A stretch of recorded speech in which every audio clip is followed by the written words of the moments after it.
James White, Boxing Social, in association with Empire Fight Store and R Kings. I'm here with Darren Till. Darren, just seeing you on the pads there. The sun's out. It's good vibes right now. How are you feeling? Just over a week out. Yeah, when the sun's out in I was saying this yesterday, when the sun's out in Liverpool, I don't think there's any better place. It's, everyone's on a good vibe, good energy, especially in the gym as well. So yeah, I feel good, weight's good, you know, feel obviously just want to fight now because I've been in camp so long, especially since my last fight, so you know, just over a week to go and we'll be in there. Last time I spoke to Boxing Social, you're on about getting into the boxing scene, the politics, what you were expecting. How are you finding that? Do you enjoy the politics? No, I don't enjoy the politics. I don't enjoy that everyone's seems like no one can get along. Even though the fighters are fighting and obviously they hate each other and it's all back. It's like gyms don't like each other and promoters don't like each other and managers don't like each other and coaches don't like each other, and it's all like politics of this and that, and that you know, the managers and promoters want to always be the top dogs and A-sides and more money. I just think it's all a load of fucking shite, if I'm honest with you. And the Misfits scene as well, very different to the UFC side of things. How are you finding that? It's all quite a big show on the fight week and press conferences. It is a big show, but Misfits are really professional in how they conduct themselves. Like fight week, the way they do the events, production, stuff like that. They're very professional in that sense. I actually said that before. I was with Misfits when I attended Tommy KSI, I think it was. No, sorry, it was Logan. Yeah, Logan Till and Tommy KSI. It was very professional, very well structured. You can obviously see a lot of money and investments being put into it. So, aside from the circus, professionalism, and I come from that with the UFC. So, you know, it's good. Darren Stewart, a bigger target than Anthony Taylor last time out. I watched a post-fight interview where he said it was a tough against Anthony Taylor because he's a smaller target. Yeah, very tough. Are you looking forward to a bigger target to show off your boxing skills? Yeah, I just hope he's not too big and strong. No, yeah, gonna be a good fight. I think we probably weigh about the same, even in and out of camp. You know, I'm always around the weight we used to fight at a middleweight. So yeah, we're about the same height, same weight. So yeah, it's going to be, as I say, we're going to stood in front of each other, giving it to each other. So it'll be a good fight. And as I say, it won't be as tough with Anthony. He was very, very tough to target. You know, he was a tough target, Anthony.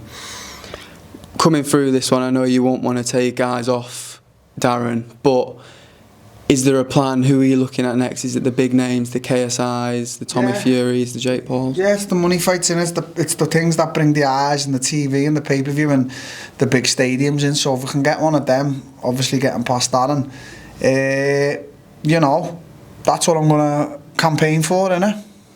Is there a certain name in mind, or is it the one with the most money involved, or is there a personal reason? No, I know Tommy. No, there's not a certain name in mind in terms of, because they're all big names that we've just mentioned. You know, especially KSI. He's obviously he has a lot to do with Misfits and stuff like that. So any one of them names, I think we can make for a big TV, big pay-per-view, big stadium fight. You know, put a big massive undercard on it, even get some pros on it. You know, who's to say you can't?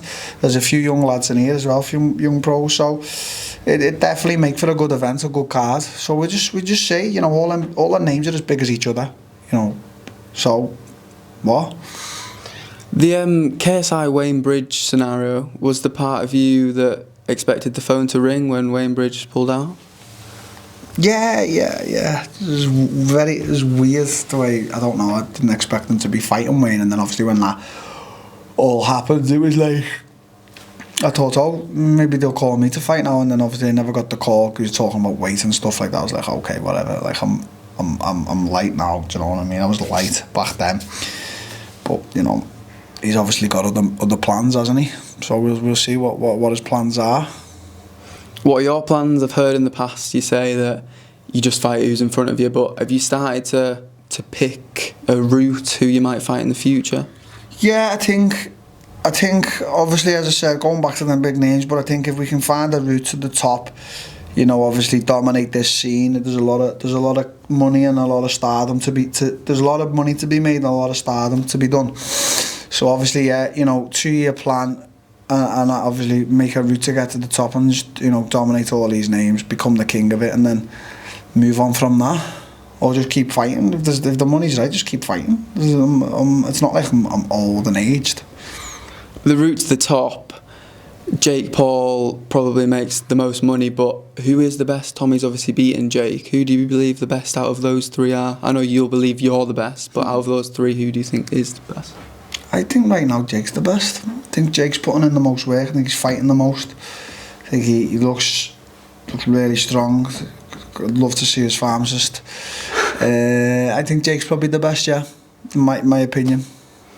Moving on to yourself, is the plan to go back to UFC? I know you say you just want to get to the top in boxing. Yeah. Is that the end goal, to get back to UFC? Potentially, yeah. We see how it goes. I think that door's definitely always open for me. Obviously, a few other MMA organisations offered me fights and stuff like that, which I respectfully declined. But yeah, we'll see. We'll see. It's a long road, but as I say, it's like I've got the time on my hands, so it's not like I need to rush. I don't need to go. Oh, do you know what I mean? Dana White is now in boxing as well, a man you know very well. How good is that for boxing? Can you see good things coming from it? I can, yeah. I can. Obviously, I think it's gonna be a long process. I think they need to take the time with it, and obviously, you know, stuff like that. But I think it's gonna be good. But I think it's gonna be it's going to be a process. It's not just Dana's just going to come in and change the whole dynamic and face of boxing. And I think he knows that. He's not stupid, is he? He's been around the game for what, 25 years, 30 years? Excuse me. So, you know, I think it's going to be a longer process, but I do think he's going to be good for boxing. I really do. You know the way he operates. In 5 years, you say, what will the boxing landscape look like? Do you think we'll have these different promoters still, or will it just be Dana? I don't know if it'd just be Dana. I think that'd be tough, but I think one thing is for sure, if he's around, the best are going to be fighting the best. That's all we want. We wanted Anthony Joshua versus Tyson Fury 5 years ago. Does anyone really want it now? So that's what I think Dana's going to really change. And speaking on the boxing world at the minute, Connor Benn versus Chris Eubank Jr. We saw the egg slap. We saw KSI slap Dylan Dennis with a pancake as well. Yeah, we did. What's your whole opinion on antics like that? Yeah, I mean, I wouldn't be too pleased if someone slapped me with an egg. I'm going to be totally honest, especially even a pancake. But it's what sells. Like I was really entertained by the whole Conor Benn, Chris Eubank Jr. thing. Even they went on Piers Morgan uncensored, and I was really entertained. So it makes for a good fight, a good build-up. It makes for good TV. Obviously, they're gonna make a lot of money. What more can they say? Could you see yourself doing something like that at a press conference? Who knows? In the future? Yeah, preparing, just taking an egg in your pocket and just laughing across someone's face. I mean, I think I'd enjoy it, like, but I don't know. A lot of thought went into that from Chris's side, didn't it? Because I don't even think his team knew. They could seen Eddie was arguing with Ben, and Ben was claiming that he didn't know. But, you know, who knows? Can't really trust what the promoters say. Yeah, we've had an egg, a pancake. Do you know what you would use if it was someone? I don't know. It's probably an egg, yeah. Probably an egg. It's probably the easiest. Just clack and smash, isn't it? It was a good, as I say, it was good antics from Chris's side. It was very well thought out. And thoughts on that fight? Who wins and how? I think I'm going to give it to Connor, slightly edge towards Connor, youthful, very, very, got a lot of power. But as I say, Chris is the bigger man. Say 50-50, but if you had to ask me on a, thing, I want to say Connor. I'm going to go for Connor, but I do think it is a little bit of a 50-50 for me as well. And final message to your fans, why should they tune in next week, and why should they tune into this journey to the top? It's because I'm a modern day gladiator and I'm really entertaining. I don't know what more I can say. I love to fight and I love to entertain, and I'm one of the good guys. I'm one of the good people's head and shoulders firmly on the ground, which I think is important as well. Darren Till, appreciate your time. Nice one, mate. Nice one. That. Thank you. Top man.